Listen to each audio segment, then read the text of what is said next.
우리 앞뒤 좌우에 계신 분들하고 한번 잘 오셨습니다. 반갑습니다. 인사하겠습니다. 네.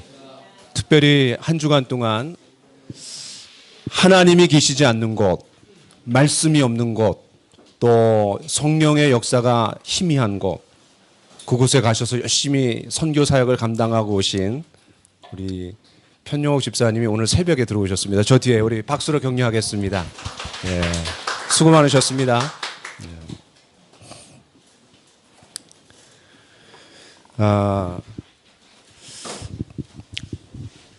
우리가 세상에 살면서 세상에 동화되지 않고 세상과 타협하지 않고 세상에서 그리스도인으로서 다름을 보여주는 그런 삶을 살아가려고 애쓰고 있습니다. 물론 우리의 시민권은 천국에 있기 때문에 이 세상에 속해 있진 않지만 우리가 이 세상을 떠나서 살 수는 없습니다. 이 세상에서는 다른 이야기, 다른 언어, 다른 비전, 다른 전략, 다른 성공에 대해서 얘기하지만 우리 그리스도인들은 거기에 휩쓸리거나 압도되지 않습니다. 왜냐하면 세상과 다른 이야기를 목표로 삼아 가기 때문에 그렇습니다. 세상과 다른 방향을 위해서 올바른 나침반인 이 성경 말씀을 중심으로 살아가기 때문에 그렇습니다. 가장 중요한 양육과 훈련은 성도 한 사람 한 사람들을 하나님의 말씀 앞에 가까이 나아가도록 돕는 일이라고 저는 확신합니다. 그렇기 때문에 우리가 성경의 조감도라는 이 제목의 말씀으로 오늘 6번째 말씀을 전하는 시간이 되었습니다. 자, 우리 성경 베드로전서 2장을 보겠습니다. 베드로전서 2장 9절 10절 말씀을 같이 읽겠습니다. 베드로전서 2장 9절 10절 시작. 그러나 너희는 택하신 족속이요 왕같은 제사장들이요 거룩한 나라요 그의 소유가 된 백성이니 이는 너희를 어두운 데서 불러내어 그의 기이한 빛에 들어가게 하시니에 아름다운 덕을 선포하게 하려 하심이라. 너희가 전에는 백성이 아니더니 이제는 하나님의 백성이요 전에는 긍휼을 얻지 못하였더니 이제는 긍휼을 얻은 자니라. 아멘. 이 말씀에 의하면 그러나 너희는, 이 너희는 4절 말씀을 한번 읽어봅시다. 시작. 사람에게는 버림바가 되었으나 하나님께는 택하심을 입은 보배로운 산돌이신 예수께 나아가. 그렇습니다. 사람들에게 버려진 돌, 다시 말해서 건축자들이 버린 돌, 예수님 말하는 겁니다. 그런데 그 예수님이 버려졌지만 우리의 죄 문제, 죽음의 문제, 심판의 문제를 대신 담당하기 위해서 죽으셨지만 3일 만에 부활하셨습니다. 그렇기 때문에 그분은 죽은 돌이 아니라 산돌, 리빙 스톤이라고 얘기하는 거예요. 그런데 그 산돌이신 예수님이 성전을 얘기할 때, 성전은 건물입니다. 그 건물의 머릿돌이 되셨어요.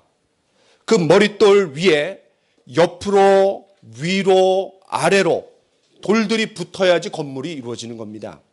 그래서 4절에 뭐라 그랬냐면 예수께 나아가 그랬습니다.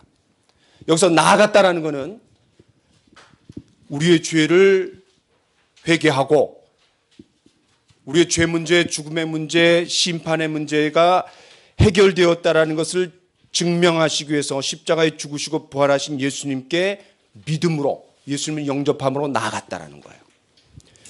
그렇게 나아갔을 때 5절 같이 읽겠습니다. 시작. 너희도 산돌같이 신령한 집으로 세워지고 예수 그리스도로 말미암아 하나님이 기쁘게 받으실 신령한 제사를 드릴 거룩한 제사장이 될지니라. 그렇습니다. 그 산돌이신 예수님께 한 사람 한 사람 회개와 믿음으로 나아갈 때 우리가 뭐가 된다 그랬어요? 산돌같이 신령한 집으로 세워진다는 거예요. 그러니까 우리가 교회를 몸으로도 비유할 수 있고 또 건물로도 비유할 수 있는 거예요.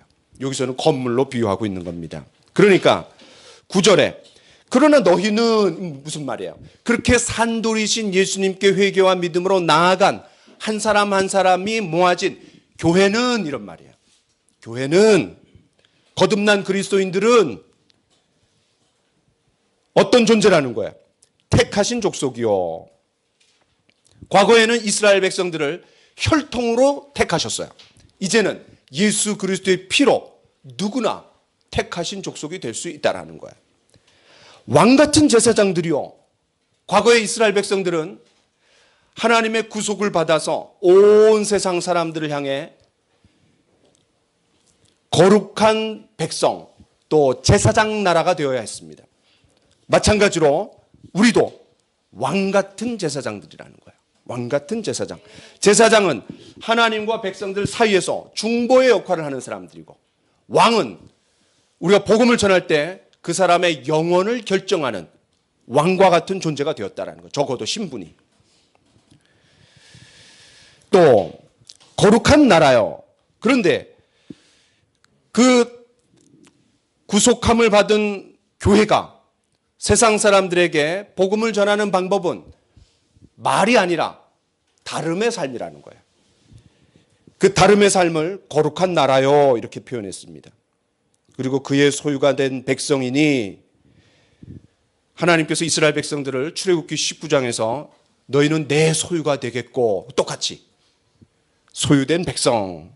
그런데 이렇게 하나님께서 우리를 놀라운 신분으로 격상시켜준 목적이 뭐라는 거예요? 이는 너희를 어두운 데서 불러내어 그의 기이한 빛에 들어가게 하신 이의 아름다운 업적을 선포하게 하려 합니다.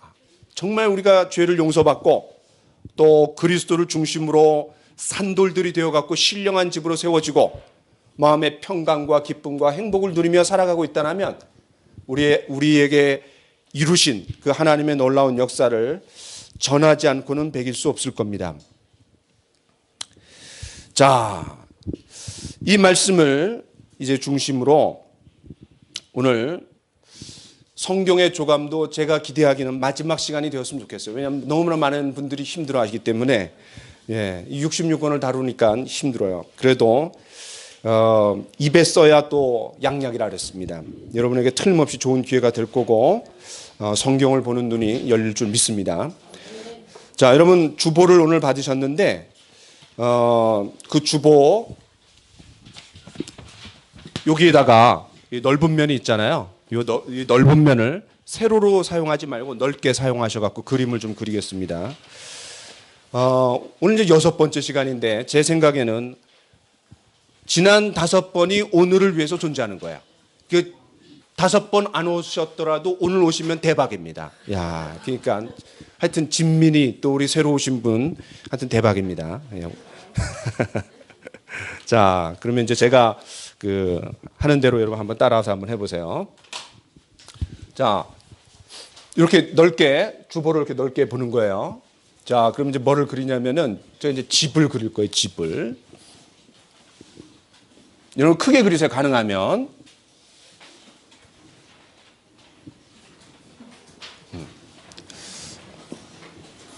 여기 이제 뭐냐면 지붕이에요. 지붕.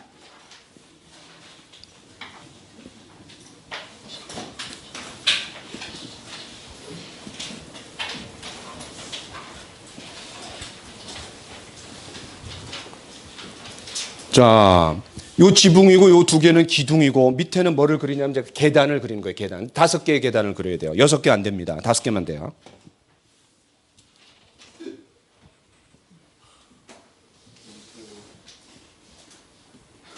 네.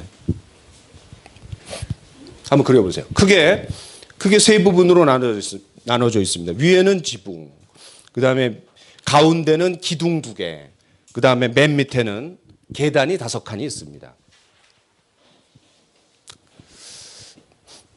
오늘 제가 뭐를 하려냐면은 이 성경 66권을 지배 이미지를 가지고 설명해 보려고 해요.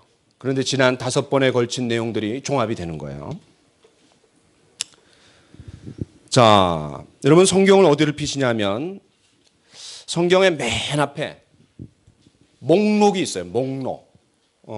제 성경엔 지금 구약 목록 이렇게 돼 있고 또 신약 성경은 이제 나중에 또 신약 성경이 시작되는 목록 이렇게 돼 있는데 여러분 목록, 구약 목록을 한번 펴보세요.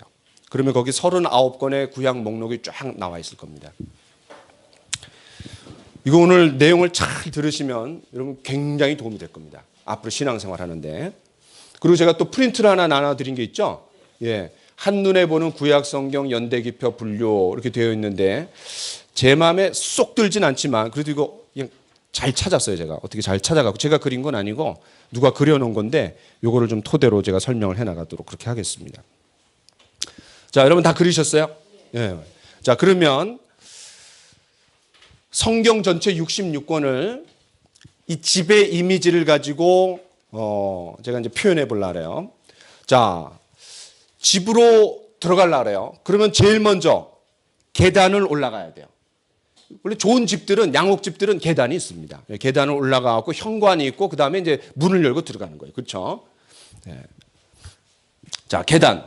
그러면 성경 안으로 들어갈 때, 성경을 집이라고 할 때, 성경 안으로 들어갈 때 이 5개의 계단에 해당되는 게 뭐냐면 성경의 처음 5권입니다. 자, 그럼 우리 같이 한번 해볼까요? 좀 밑에서부터 하나씩 써보겠습니다. 제일 먼저 뭐예요? 예, 창세기 쓰세요. 거기다가 창세기. 그 다음에는 출애굽기. 그 다음에 레위기. 그 다음에 민수기. 그 다음에 예, 신명기.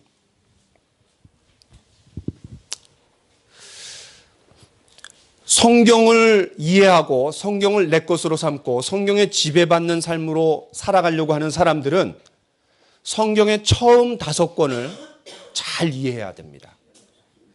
그 중에서도 뭐가 더 중요하겠어요? 창세기가 제일 중요한 거예요. 창세기를 모르면 안 돼요.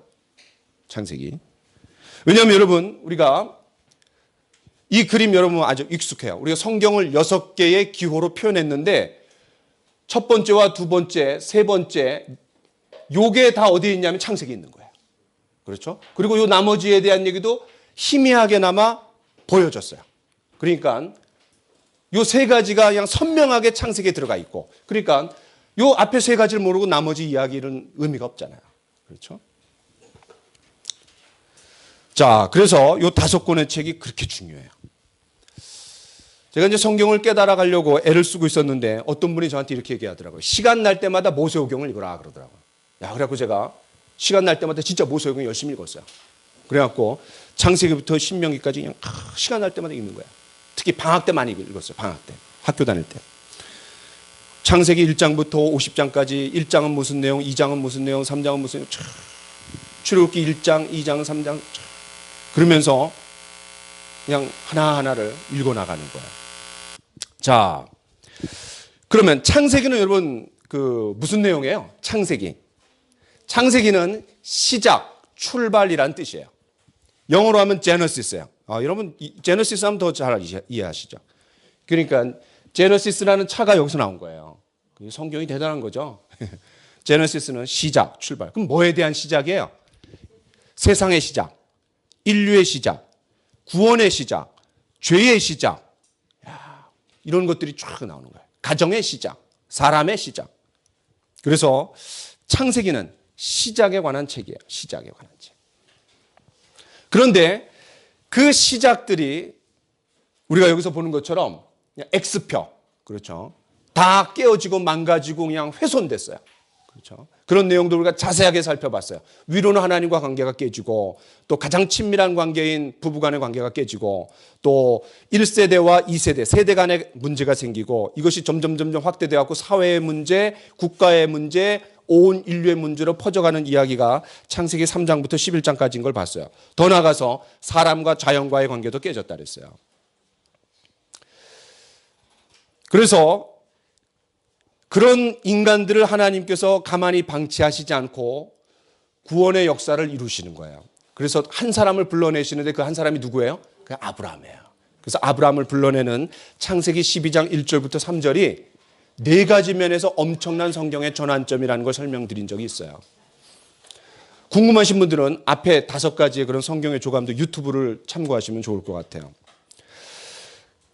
창세기에 또 중요한 내용이 뭐냐면 땅과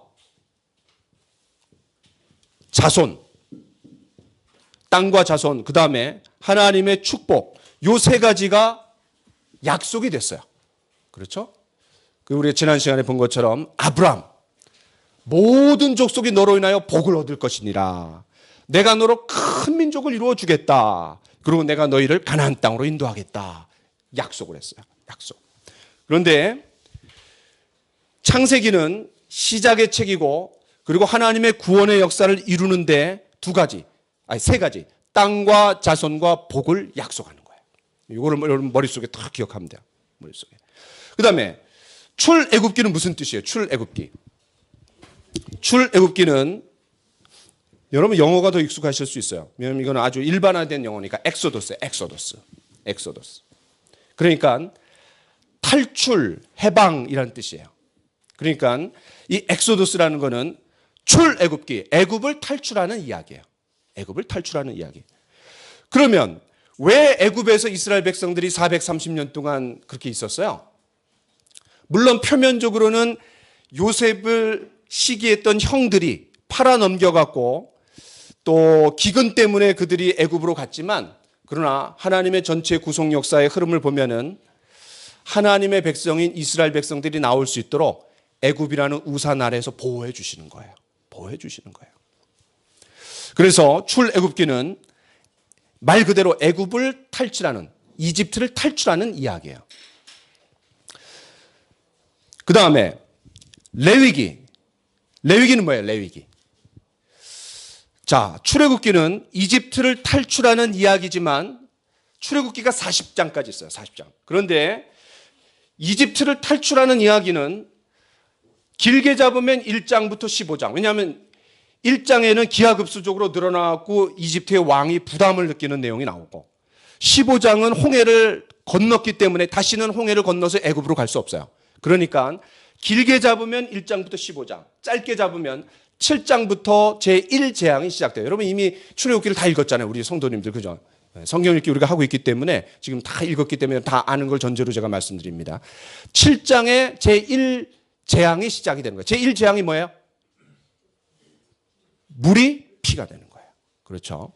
그러니까 40장 중에 많이 잡아야 15장, 적게 잡으면 한 7, 8장이 애굽을 탈출하는 이야기예요. 그럼 나머지 이야기는 뭐예요? 그러니까 우리 성경의 출애굽기라는 말은 조금 잘 안 맞아요.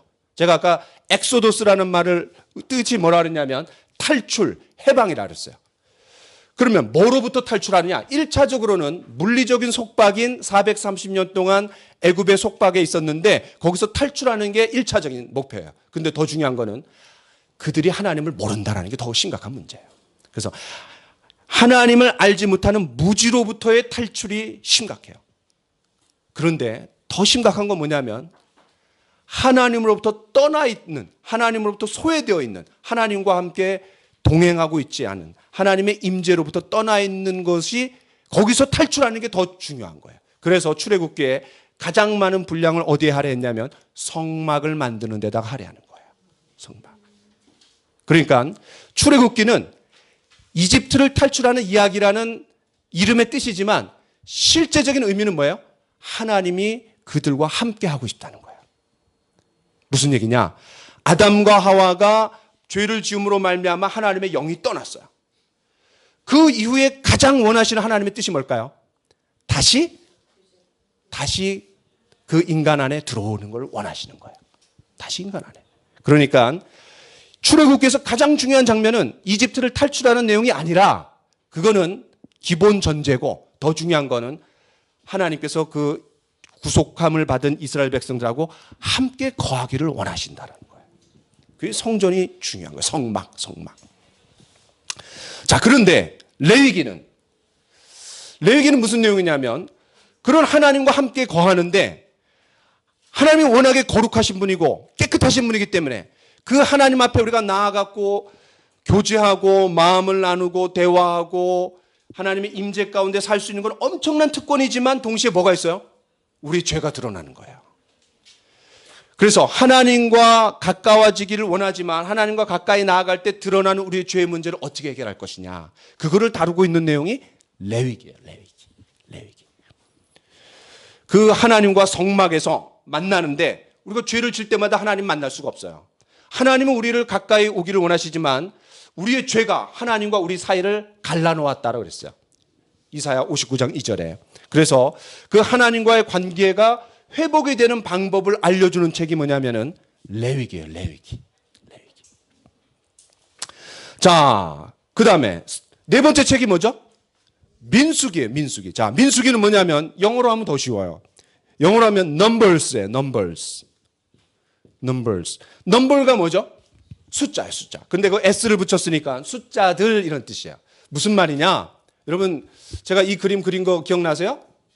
이렇게 해갖고 산을 그려갖고 요거는 홍해바다고 요거는 요단강이고 요거는 이집트고 요거는 가나안 땅인데 이스라엘 백성들이 여기서 떠나갖고 여기 들어와갖고 얼마 동안 있었다 그랬어요? 지난주에 얘기할 때 약 1년을 있었다 그랬어요. 약 1년. 그렇죠? 그 다음에 여기 다시 여기 들어가는 거예요. 그렇죠? 그러니까 민수기는 뭐냐면은 이제 요 시내산에서 하나님이 하실 말씀 다 하셨어요. 그 다음에 어떻게 하라는 거예요? 가나안 땅으로 들어가라는 거예요. 그래서 요 가나안 땅으로 들어가는 여정을 그린 게 뭐냐면은 민수기예요. 민수기. 그런데 왜 넘버스라는 말을 썼냐? 자, 여기서 출발해갖고 여기 가려면은 대형을 갖춰가야 돼요. 왜냐하면 사람만 한 200만 내지 300만 명이에요. 그리고 가축들까지 합하면은 한 600만 마리 또는 사람이에요. 그러니까 그냥 아무렇게나 갈 수가 없잖아요. 그러니까 그 대형을 갖춰야 돼. 대형. 그 대형을 갖추려면 지파별로 숫자를 세갖고 야 유다 지파는 어디, 르우벤 지파는 어디 이런 것들을 다 얘기를 해야 돼요. 행진을 해야 되니까, 진행을 해야 되니까. 그 다음에 숫자를 처음에는 행진을 위해서 세고 마지막에는 요 들어가기 직전에 또 세요. 왜냐하면 그 증감을 서로 따져보는 거예요. 처음에 셌을 때랑 나중에 두 번째 셌을 때랑. 처음에 셌을 때는 출애굽한 지 한 1년 정도 지났을 때 숫자를 센 거예요. 그런데 마지막 민수기 끝에서 또 숫자를 세는데 그 뭐냐면 약 40년이 지난 다음에.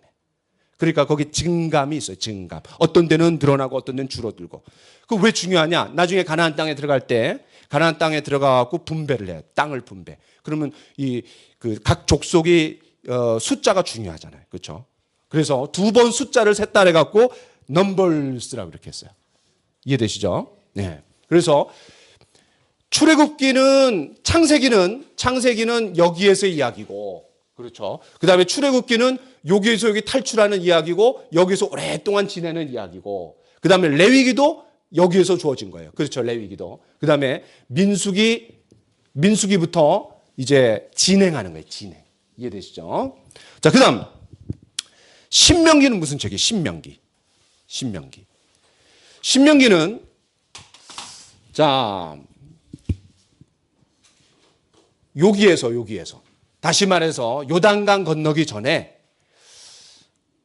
이 광야 시대를 끝나는 지점에서 가나안 땅이 시작되는 그 분기점에 모세가 두 번째로 주어진 법이라는 신명기를 준 거예요. 신명기라는 뜻이 뭐냐면은 두 번째로 주어진 책 이런 뜻이에요. 두 번째로 주어진 책. 그 설명을 들으면 여러분 잘 알 수 있어요. 아까 제가 힌트를 드렸는데 여기서부터 여기까지 가는데 몇 년 걸렸다고요? 예, 약 40년 걸려요. 정확하게 한 38년 정도 걸렸는데 약 40년. 다시 말해서 광야에서 보낸 시간이 약 40년이에요. 그러니까 40년은 성경에서 한 세대를 얘기하는 거예요. 그러면 여기서 탈출했을 때 한 세대가 있을 거예요. 그죠? 그런데 이 과정에서 거의 다 죽는 거예요. 거의 다 죽었기 때문에 여기서 탈출할 때 20살 이하의 사람들, 어린애들. 그런 애들은 요 시내산에서 하나님이 첫 번째로 주신 법, 그게 뭐냐면 10계명 이하 율법이에요. 그거를 제대로 못 들었어요. 듣긴 들었어도 이해를 못했어요. 그런데 40년이 지나니까 걔네들이 부쩍 커갖고 이제는 대다수의 성인이 됐어요. 그러니까 못 들었던 걔네들을 위해서 다시 한번 법을 주는 게 신명기예요. 그러니까 10계명이 제일 먼저 나오는 책은 출애굽기예요. 출애굽기 특별히 20장. 그 다음에 신명기 5장에 또 10계명이 나오는 이유가, 두 번 나오는 이유가 그런 거예요. 이해되세요? 네. 왜냐하면 여기 들어가 갖고 하나님의 통치를 받아야 되는데, 그 통치가 뭐냐면 하나님의 법이에요. 하나님의 법, 율법. 10계명을 중심으로 한 법. 그래서 그거를 다시 한번 그들이 인식해야 될 필요가 있었어요. 그래서 여기에서 주어진 책이 뭐냐면 신명기. 그래서 신명기의 뜻이 뭐냐면 두 번째로 주어진 책이다. 자, 그러면 신명기에서 이제 두 번째로 주어진 책이 주어졌기 때문에 이제는 뭐 하면 돼요? 요 들어가면 되는 거예요. 들어가면. 그래서 그 다음 책이 이제 요 기둥인데, 자, 요 기둥을 어떻게 하냐면, 자, 오른쪽에 있는 기둥을 여러분 이렇게 어떻게 하냐면 크게 두 부분으로 나누고, 두 부분으로 나눈 걸 또 두 부분으로 나누고, 그러면은 네 부분이 되죠. 지금 하세요. 제가 하라는 대로. 네 부분을 어떻게 나누냐면 세 개로 나누세요. 세 개로. 그러면은 각각을 세 등분으로 나누면 3, 42, 12개가 되는 거예요. 자, 시간적인 여유가 있는 분은 이쪽에도 똑같이 12개로 나눠 놓으세요.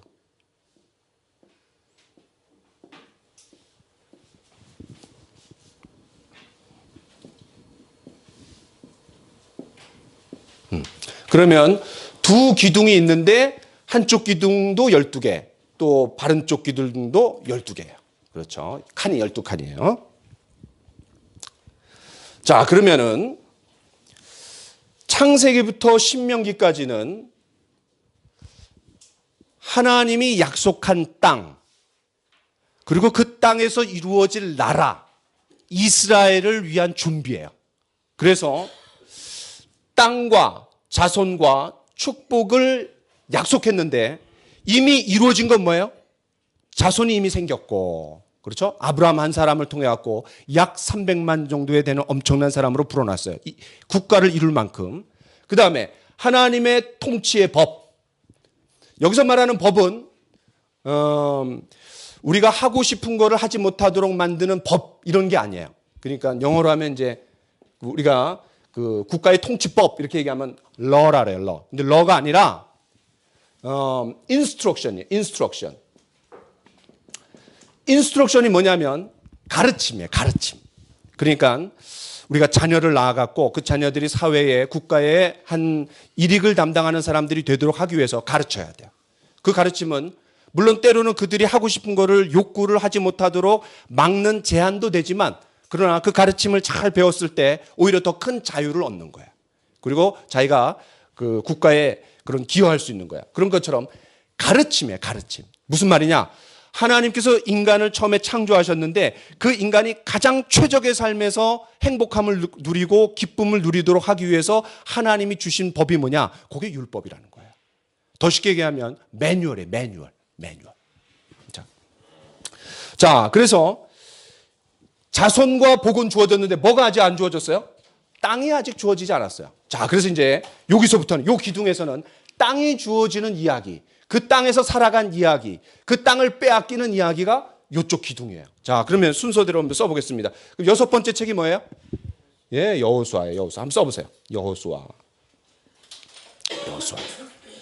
여호수아는 사람 이름입니다. 사람 이름. 그런데 왜 여호수아가 중요하냐? 안타깝게도 모세는 요 가나안 땅에 들어갈 수가 없었어요. 그래서 그 모세의 뒤를 이은 후계자가 누구냐면 여호수아예요. 근데 재밌는 거는 여호수아의 영어 이름이 뭐냐면 조슈아예요. 조슈아. 야, 우리 조수아. 야, 굉장한 이름이에요. 진짜. 조슈아. 근데 조슈아가 예수님의 히브리식 이름이 조슈아야. 오, 재밌죠? 그러니까 예수님 뭐 하시는 분이냐면 우리를 가나안 땅으로 인도하는 분이다 이거예요. 그러니까 가나안 땅은 영원한 하나님 나라를 또 상징하기도 하고. 그렇죠. 자, 어쨌든 여호수아는 모세의 뒤를 이은 후계자다. 그래서 모세가 들어가갖고 딱 들어갔더니 요단강을 건너고 딱 들어갔더니 거기 있는 백성들이 그냥 웰컴 하면서 막 그냥 그렇게 환영했어요? 아니면 어떻게 했어요? 환영한 게 아니라 그들이 믿음으로 싸워서 취해야 되는 땅이었어요. 그래서 이 여호수아의 내용은 뭐냐면 정복전쟁이에요. 정복전쟁. 그 땅을 하나님이 주셨지만 우리가 믿음으로 취해야 되는 거예요. 믿음으로. 그래서 여호수아를 위시로 해갖고 이 12지파들이 땅을 얻어가는 이야기. 그 이야기가 여호수아예요.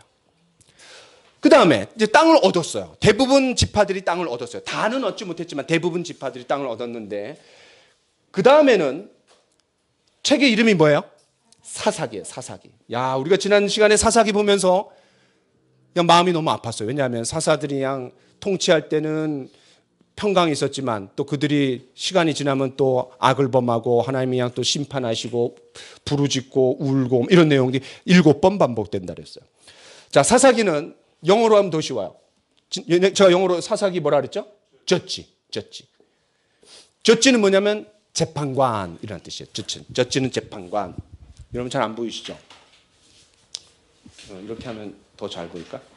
네. 그렇죠? 네. 저지. 그런데 거기다가 S를 붙였어요. 왜냐하면 한 사람이 아니라 여러 사람들이 나왔기 때문에. 저지. 그러니까 정복 전쟁을 통해 갖고 나라를 정복 전쟁을 통해 갖고 땅을 차지했는데 그러나 아직은 왕정 시대로 가기 전에 요 사사들이 통치하는 시대예요. 그러니까 위기가 닥쳐오면 주변 나라에서 전쟁하고 쳐들어오면은 군사령관의 역할을 하고 위기 상황에는 평시에는 재판관의 역할을 하는 거예요. 이해되시죠? 그러니까 이 사사기는 약간 과도기라고 할 수 있어요. 과도기.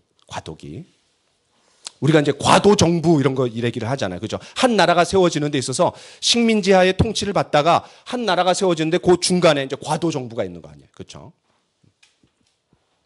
예를 들어서 이라크가 망한 다음에 그 과도 정부를 세우고 그 다음에 이제 그 정부에게 이양이 되고 이런 내용이 있는 것처럼 과도 정부예요.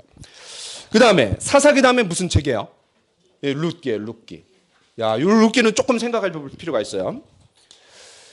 사사기는 21장이에요. 룻기는 4장밖에 안 돼요. 그런데 요 사사기와 룻기가 동시대예요. 동시대. 자, 여러분 한번 이거 표를 한번 보세요. 표. 한 표를 보시면 자, 이 표를 보면은 요 사사기, 룻기 이렇게 돼 있죠. 네. 그 왜 그러냐? 자, 우리 성경을 한번 펴서 읽어보겠습니다. 사사기 21장을 보겠습니다. 사사기 21장.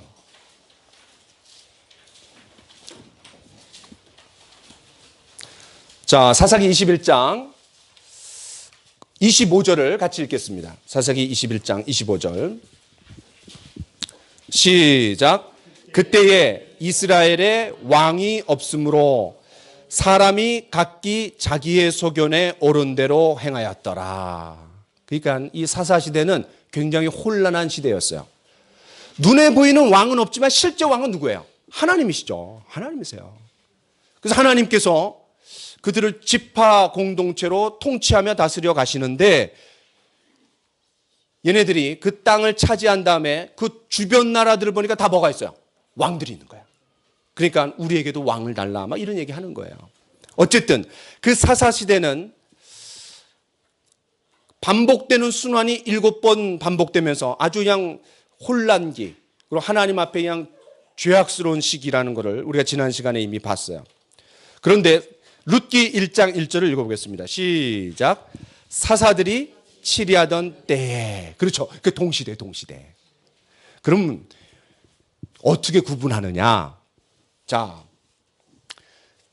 룻기 1장을 한번 2절을 읽어보겠습니다. 2절. 시작. 그 사람의 이름은 엘리멜렉이요 그의 아내의 이름은 나오미요 그의 두 아들의 이름은 말론과 기론. 자, 거기까지. 자, 그러니까 룻기는 한 가정의 이야기예요. 사사기는 한 민족의 이야기고. 그런데 이 엘리멜렉이라는 사람의 이름의 뜻이 뭐냐면 하나님은 나의 왕이시다 이런 뜻이에요. 하나님 나의 왕이시다. 그 부모가 신앙이 되게 좋았을 것 같아요. 그러지 않고서 그런 이름을 지어줬겠어요? 그렇죠? 네. 예를 들어서 저의 아들의 이름이 뭐죠? 평화. 뜻이 뭐죠? 세계 평화를 위해서. 인류의 평화를 위해서 사용되라. 누가 이름 지어줬게요? 네, 할아버지. 야, 아버지는 제가 못 줬어요. 딸내미도 제가 못 줬어요. 저는 언제 이름을 한번 줘보죠? 큰일 났어요. 아, 참. 괜히 드린 것 같아, 그 기회를. 네.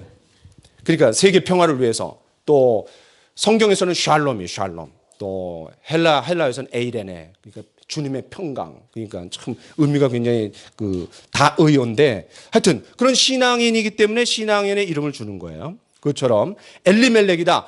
하나님은 나의 왕이시다. 그런데 정말 하나님을 왕처럼 여기며 살았나요? 만약 그랬다라면 절대로 어디예요? 모압 땅으로 가지 못해요. 왜냐하면 이스라엘 백성들이 가나안 땅을 향해 가는 와정에서 이 모압 사람들이 굉장히 악하게 굴었어요. 그래서 하나님 뭐라 했냐면 모압 사람들하고는 절대로 대화하지도 말고 또 말을 섞지도 말고 또 함께 하지도 말라 그랬어요. 어느 정도로 천대까지 그냥 못 들어오게 했어요. 이스라엘과 함께 하지 못하도록. 그러니까 아무리 기근을 만나고 힘들어도 모압 땅으로 가면 안 돼요. 그런데 하나님 의지하고 베들레헴에서 떡을 기다리면서 있어야 되는데 왜냐하면 베들레헴이 떡의 집이라는 뜻이거든요.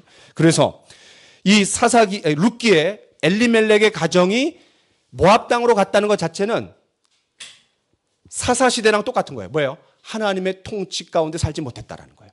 그래서 이제 제가 정리를 하면 사사기는 한 민족에게 하나님이 왕 되시지 못했을 때 이야기를 그린 게 사사기고 룻기는 뭐예요? 한 가정 안에 하나님이 왕 되시지 못했을 때에 일어나는 일들의 결과들이 룻기예요. 룻기. 동시대. 그런데 하나님은 은혜를 베푸셔서 이 룻기에서 이 나오미가 그냥 결국은 하나님의 그런 그 역사를 깨닫고 나중에 돌아와 갖고 다윗의 증조 할머니가 되는 거예요. 자, 그다음 책 이름이 뭐죠? 예, 사무엘상. 사무엘상이면 또 뭐도 있는 거예요? 사무엘하도 있는 거예요. 사무엘하. 상하 두 권이에요. 자, 그러면 사무엘상하의 주인공이 누굴까요? 사무엘. 예.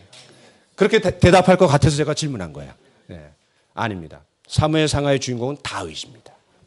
다윗. 자, 사무엘상하의 중요한 점은 아까는 사사기 시대는 지파 공동체라 그랬어요. 과도 정부예요. 이제 사무엘상하에서 중요한 게 뭐냐면은 왕정 국가로 시작이 됩니다. 왕정 국가. 그게 굉장히 중요하겠죠. 왕정 국가가 시작되는 게 사무엘상하예요. 그리고 그 왕정 국가의 최고의 왕이 누구예요? 다윗. 다윗. 그 다윗의 이야기가 사무엘상하의 가장 중요한 이야기예요. 그런데 그 다윗을 왕으로 만들기 위해서 보조 역할을 한 사람이 두 사람이 나와요. 그 사람이 누구냐면 사울. 그러니까 사울이 없는 다윗은 없는 거예요. 그러면서 그냥 다윗의 이 모난 인격도 다듬어지고 또 더 하나님 의지하는 사람으로 바뀌고 하나님의 뜻에 순종하고 그런 사람으로 점점 바뀌어가는 거예요. 또 하나 기름 부는 사람이 필요해요. 다시 말해 킹메이커가 필요해요. 킹메이커. 예를 들어서 국민의당 안철수 씨를 왕으로 만들기 위해서 대통령 만들기 위해서 킹메이커가 누구였어요? 박지원 씨. 그것처럼. 그렇죠. 그러니까 안철수 씨가 대통령 되면 상왕은 누구다 뭐 이런 얘기 막 그냥 퍼지고 막 그랬잖아요. 자, 그래서 다윗에게 기름을 부어 갖고 왕으로 세우는 사람이 누구예요? 그게 사무엘이에요. 사무엘. 그래서 여러분들이 머릿속에 뭐를 기억해야 되냐면 사무엘 상하는 왕정 국가로 넘어갔다. 굉장한 전환점이에요. 굉장한 전환점. 특별히 우리가 지난번에 봤는데 언제 왕을 요구했어요? 그 사무엘 상에서 몇 장에서? 기억나세요? 8장에서 요구해요. 8장. 그 8장을 기억하세요. 8장. 나중에 여러분 시간 되시면 8장을 읽어보세요. 그리고 8장에서 왕을 요구했고 그 왕을 요구한 것을 하나님이 원하신 건 아니지만 허용해 주셨어요. 걔네들이 그냥 원하니까 자꾸 이스라엘 백성들이. 그래서 초대 왕이 누구예요? 사울. 그 다음에 다윗. 그 다음에 솔로몬. 그런데 사무엘 상하는 다윗의 이야기다. 자, 그 다음 책이 뭐예요? 예, 열왕기 상이 있으면 뭐도 있는 거예요? 열왕기 하가 있는 거예요. 자, 이거는 되게 영어로 하면 더 쉬워요. 이걸 영어로 하면 kings예요. kings. 무슨 말이죠? 왕들. 그러니까 열왕기 상하는 왕들의 이야기 이런 뜻이에요. 왕들의 이야기. 그런데 우리가 지난 시간에 본 것처럼 열왕기하 7장 또 12장 그런 부분 11장 12장에서 이제 그 북쪽 이스라엘이 멸망하고 열왕기하 마지막에서 누가 망해요? 남쪽 유다가 망하는 거예요. 그러니까 자, 여기 그림을 한번 보세요. 자, 사울이 초대 왕이고 두 번째 왕이 다윗이고 솔로몬인데 솔로몬 때 나라가 두 개로 쪼개져요. 이렇게 두 개로 쪼개져요. 그래서 이스라엘이라는 이름을 쓰고 더 정확하게 얘기하면 북쪽 이스라엘. 그다음에 밑에는 유다 나라, 유다 지파인데 그 유다와 베냐민 두 지파가 합쳐져 갖고 유다 나라가 된 거예요. 어디가 정통이에요? 예, 여기가 정통이에요. 왜 정통이에요?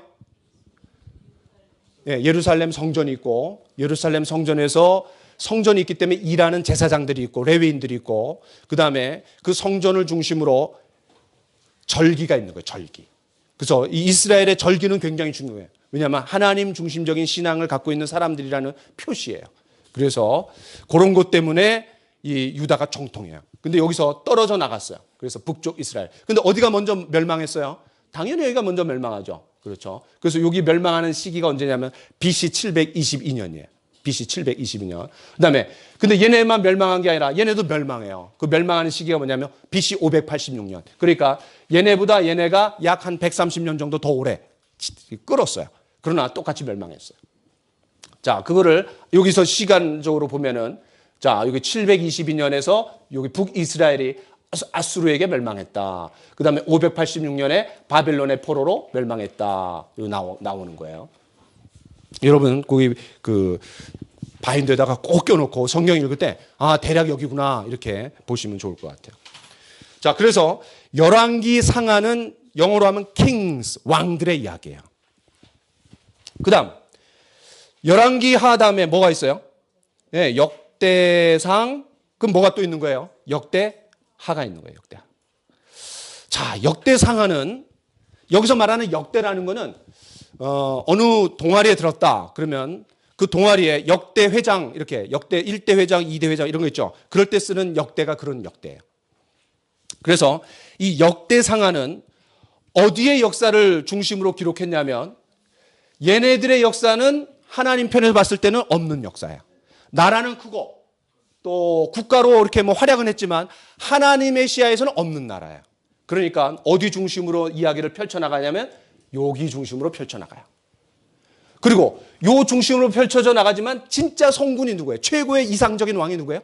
다윗. 그래서 역대상에서는 누구 이야기를 많이 하면 다윗 이야기를 하는 거예요. 다윗. 그 다음에 역대하에서는 유다를 중심으로 얘네들의 이야기도 간간히 써요.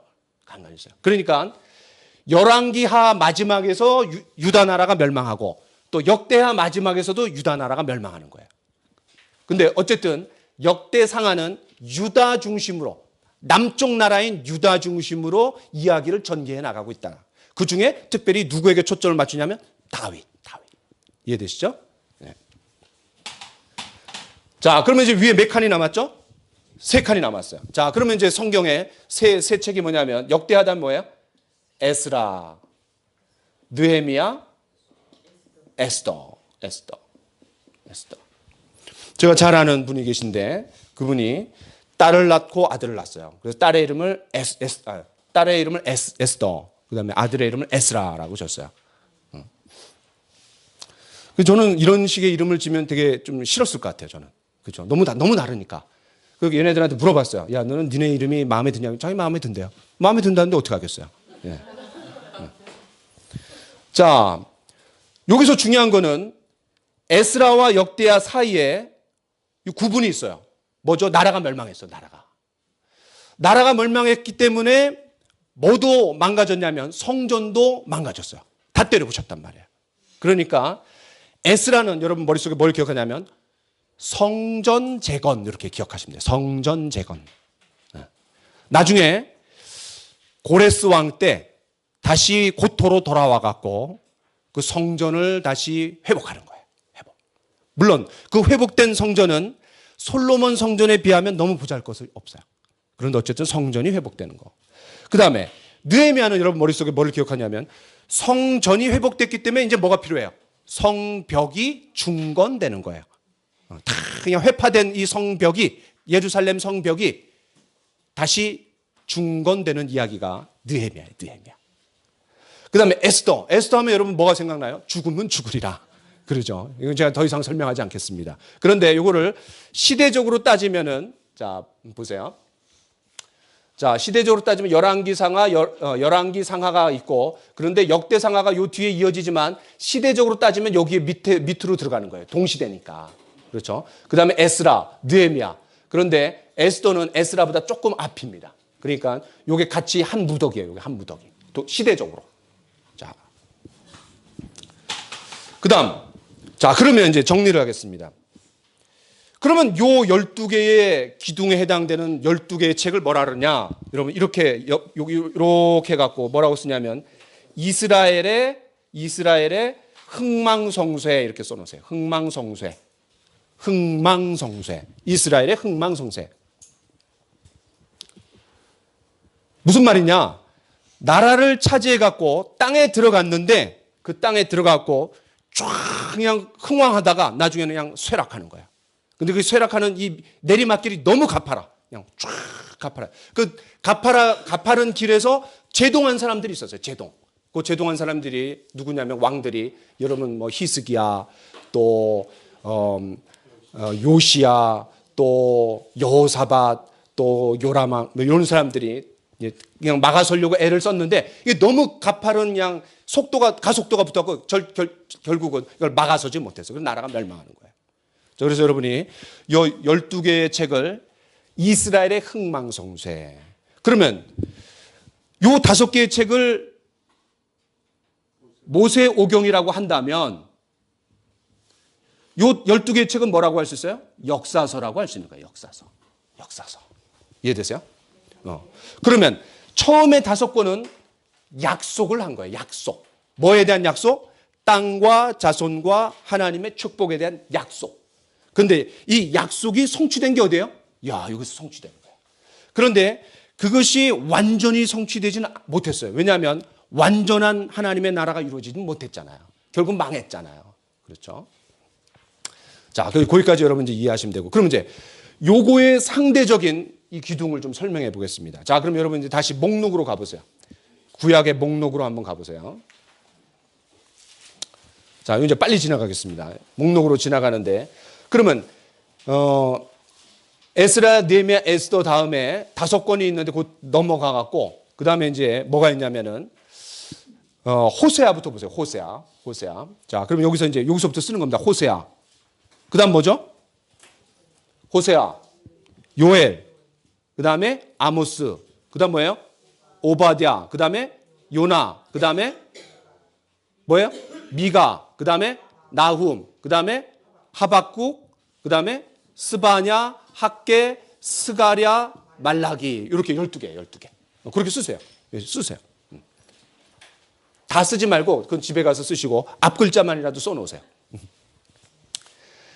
자, 그리고 잠깐 시간을 드려야지. 호세아부터 말라기까지.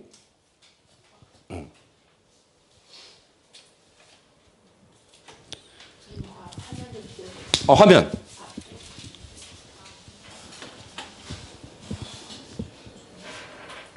왜?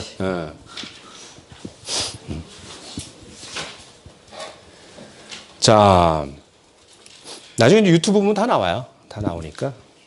자, 그럼 이제 제가 설명하겠습니다. 잘 들으세요. 퀴즈. 이스라엘을 통치하는 세 종류의 사람들이 있어요.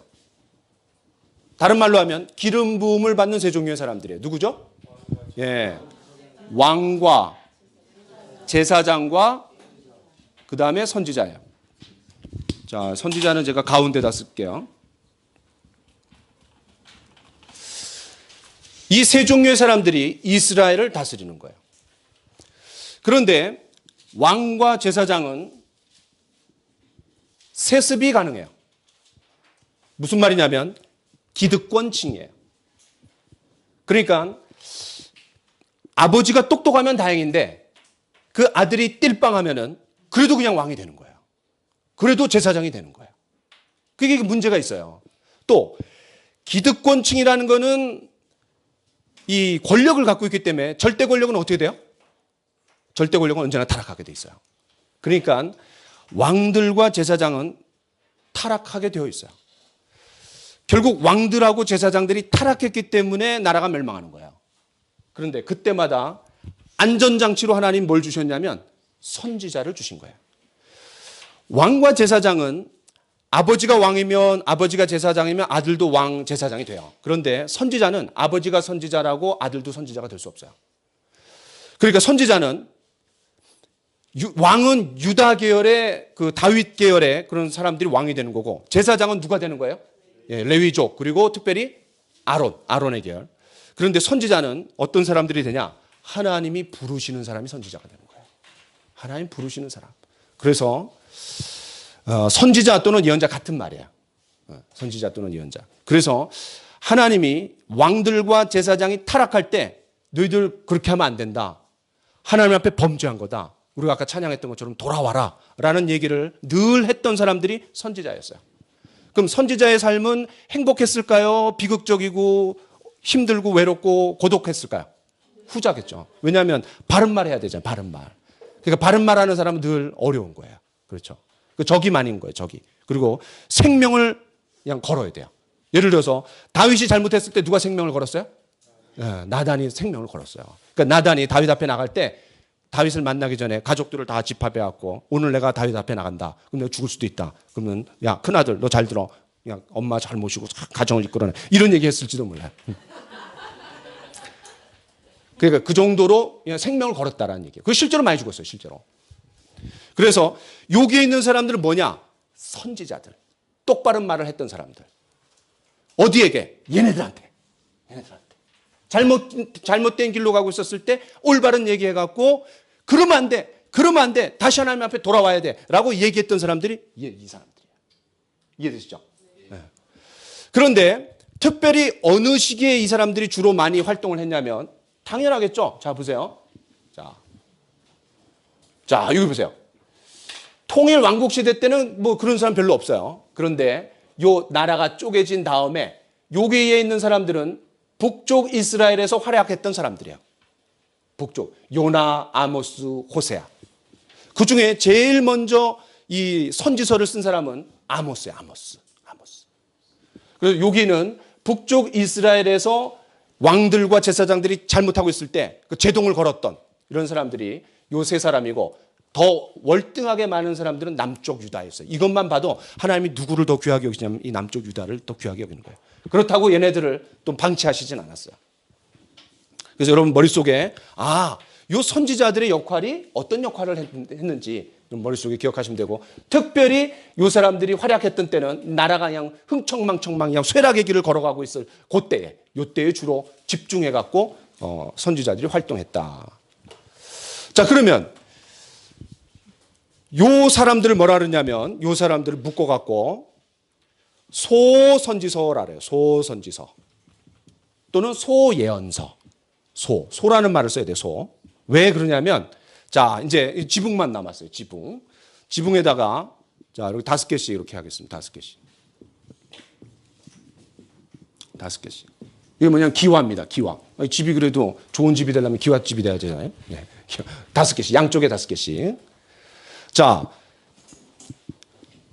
여러분 보실 때 왼쪽부터 먼저 쓰겠습니다. 여기 이사야, 예레미야, 에가, 그 다음에 다니엘. 에스겔이 먼저죠, 에스겔. 네, 에스겔, 다니엘. 자, 요 위에 있는 5명도 선지자들이에요. 예언자들이에요. 그러면 얘네들이나 다 똑같은 선지자고 예언자인데 또 역할도 마찬가지였는데 그렇죠? 역할이 뭐예요?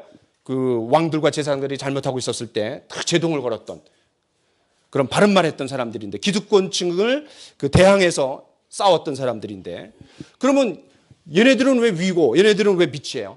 그리고 이름도 얘네들은 소선지서고 위에 5개를 뭐라 하냐면 대선지서라 그래요. 대선지서. 그럼 왜 소와 대를 나눠요?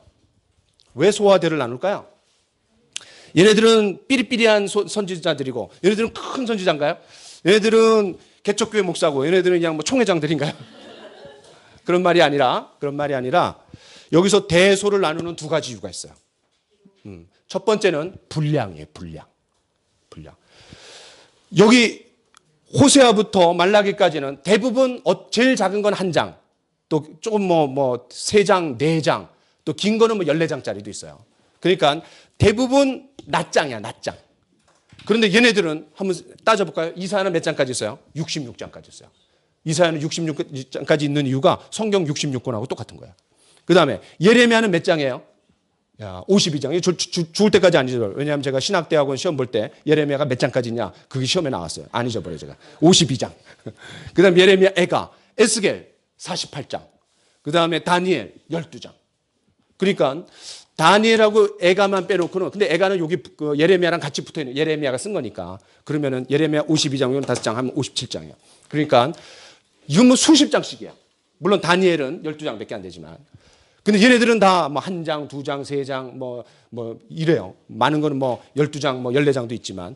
그러니까 첫 번째로 대소를 나누는 건 분량이에요, 분량. 그런데 그보다 더 중요한 게 있어요. 거기 더 중요한 게 뭐냐면 내용이에요, 내용. 여기 있는 것보다 여기 있는 내용이 훨씬 무겁고 방대해요. 방대. 단적인 실례로 이사야서를 한번 봅시다. 이사야서는 66장인데 크게 두 부분으로 나눠져요. 1장부터 39장, 그 다음에 40장부터 66장. 근데 따져보면 여기 39장이고 여기 27장이야. 그래서 이사야서를 마스터하면 성경을 마스터한다 그래요. 왜냐? 성경 66권이나 이사야 66장이 똑같아. 그런데 숫자만 똑같은 게 아니라 실제적인 내용도 요 39장은 구약 성경에 대한 얘기고 요거는 신약 성경에 대한 이야기예요. 그러니까 요 40장부터 누가 나오냐면 당연히 누가 나오겠어요? 성경의 신약 성경의 시작이니까 세례 요한이 나오는 거예요. 세례 요한이. 그다음 53장에 예수님 나오고 66장에 보면 새 하늘과 새 땅이 나오는 거예요. 그 되게 비슷해요. 그러니까 요 이사야서는 굉장한 책이에요. 구약 성경의 복음 중에 복음이 요 이사야서예요. 그다음에 에스겔서는 나라가 멸망한 다음에 자, 보세요. 에스겔서의 위치를 한번 보세요. 에스겔서. 자, 이러면은 에스겔, 다니엘, 학개, 스가랴, 말라기 요 5개의 책을 보세요. 시점이 어딘가? 여기에요, 여기. 그렇죠? 다니엘이 조금 빨라요. 왜냐하면 바벨론 포로로 1차 포로로 가고 2차 포로로 가고 3차 포로로 가고 멸망하는데 1차 포로로 잡혀갔던 사람이 다니엘이고 그 다음에 2차 포로로 잡혀갔던 사람이 에스겔이에요. 그런데 그 나라가 완전히 거의 멸망했을 때 에스겔이 뭘 봤어요? 성전 환상을 본 거예요. 성전 환상. 여러분 에스겔서 40장부터 48장에 보면은 이 성전이 그 미래에 완성될 그 성전이 그냥 쫙 찬란하게 나오는 거기에 물이 점점 차올라요. 물이 참. 그래서 종말에 관한 이야기예요. 종말에 관한 이야기. 다니엘은 또 어떤 책입니까? 다니엘도 처음에는 아수르라는 나라가 있고 바벨론의 나라가 아수르를 침략해서 먹지만 그러나 그 바벨론이 영원한 통치를 하지 않고 어디에 멸망한다는 거예요? 메데바사. 페르시아가 와갖고 멸망시킨다는 거예요. 근데 그 페르시아도 영원하지 않아요. 뭐가 멸망시켜요? 로마 전에 알렉산더 대왕이 와갖고 헬라 제국을 이루는 거예요. 헬라 제국. 근데 그 헬라 제국을 또 나라가 쪼개졌을 때 그걸 통일시키는 왕이 누구예요? 그게 이제 로마예요, 로마.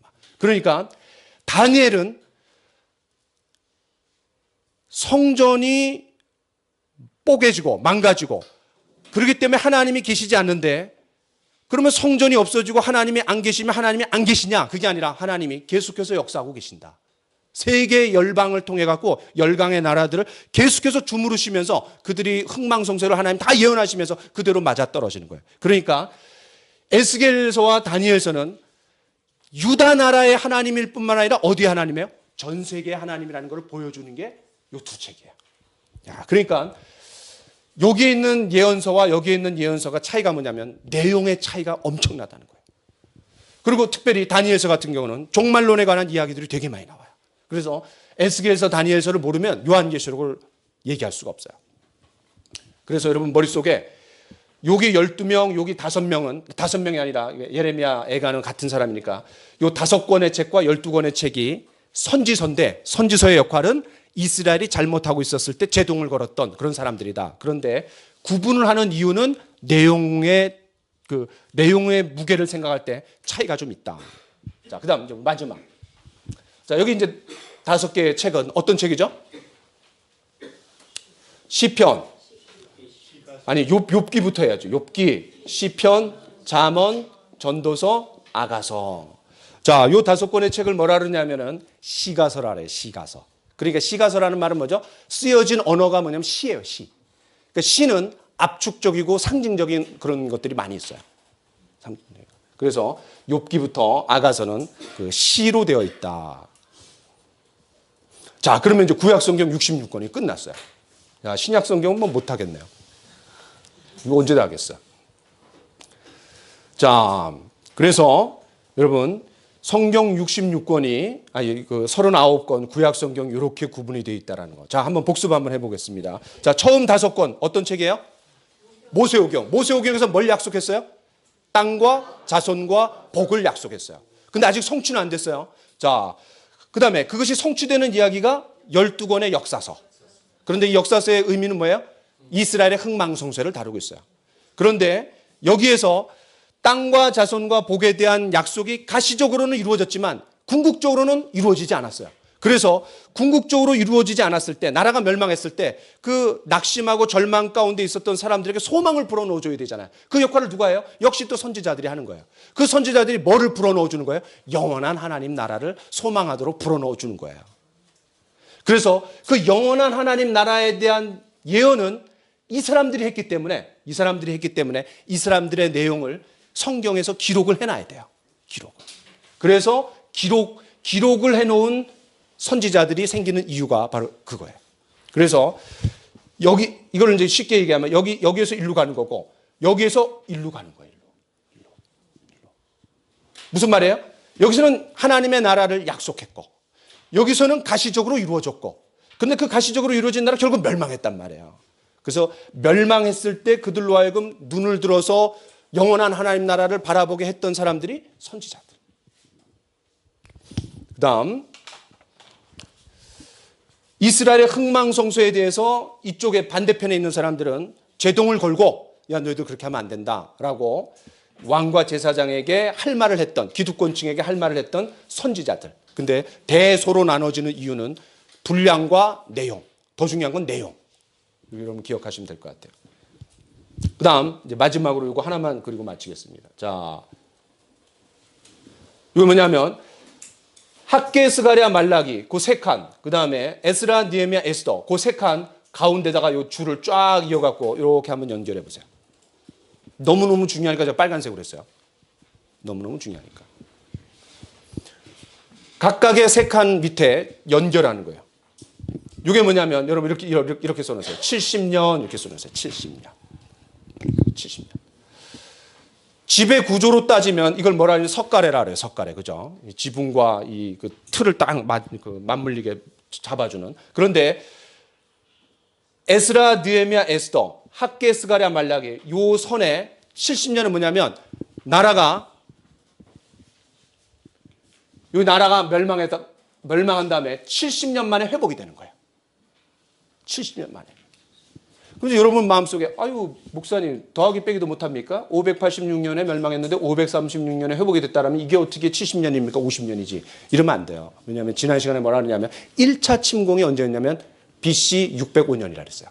그래서 1차 침공으로부터 따지면은 70년 만에 고토로 돌아오는 거예요. 그래서 그럼 이제 여러분 머릿속에 어떻게 정리되냐면 이 수많은 선지자들 중에 학개, 스가랴, 말라기는 70년 이후에 활동했던 선지자구나. 그렇죠? 그 다음에 에스라, 느헤미야, 에스더도 바벨론 포로로 잡혀갔다가 70년 만에 다시 회복이 된다 그랬는데 그 이후에 활동했던 사람들이구나 라고 여러분이 이해하실 수 있는 거예요. 그렇죠? 자, 여기까지. 그러면 여러분이 아마 대략적으로 좀 잘 정리가 되시지 않았을까 그렇게 생각이 됩니다. 자,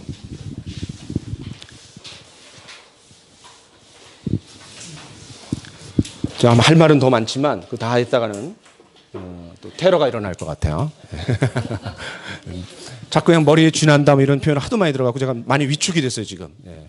그래서 자, 오늘 여기까지 하고 제가 기도하고 마치겠습니다.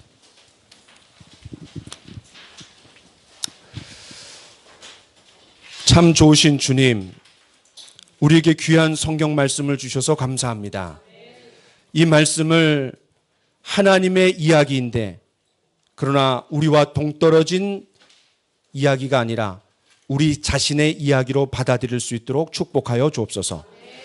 하나님의 이야기에 나의 이야기가 포개어져서 나의 이야기가 되고 우리의 이야기가 되고 우리의 좌표와 이정표가 될 수 있도록 축복하여 주옵소서. 그 결과 우리 모두가 성경의 사람, 걸어다니는 성경, 성경에 지배받는 사람들이 될 수 있도록 인도하여 주옵소서. 저희들이 이제 오늘부터 또 성경을 읽어나갑니다. 성경을 읽어나갈 때 우리가 읽지만 성경이 우리 자신을 읽어서 하나님의 사람들로 세워지는 한 분 한 분이 될 수 있도록 인도하여 주시옵소서. 주님께 감사를 드리며 예수님의 이름으로 기도하옵나이다. 아멘.